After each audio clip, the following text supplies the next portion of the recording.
When we step into a modern kitchen, it's worth remembering that all our wondrous appliances, while more efficient, convenient and hopefully more aesthetic, provide the same function as the stone tools, campfires and grinding stones that our ancient ancestors used. Because we've always had that desire to chop things up, blend things together and add fire and flavour to food to make it a little more alluring and delicious. And Indigenous Australians have been at it longer than most. Archaeologists recently discovered that they're the world's oldest bread makers, harvesting, making and baking ancient whole grain loaves. And that means they almost certainly ate the first bit of toast.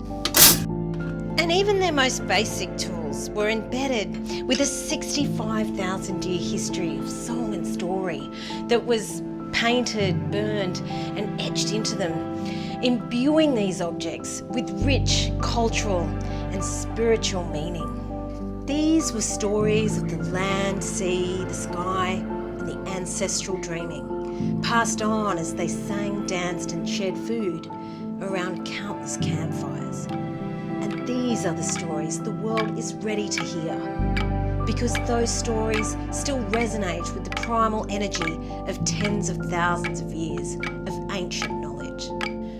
And that's what the Aboriginal Culinary Journey is all about. It's a celebration of the world's oldest living culture, bringing together food and ritual with the best of contemporary Australian design to satisfy that fundamental human need, that hunger to bring art, ceremony and story into our everyday lives and into our homes.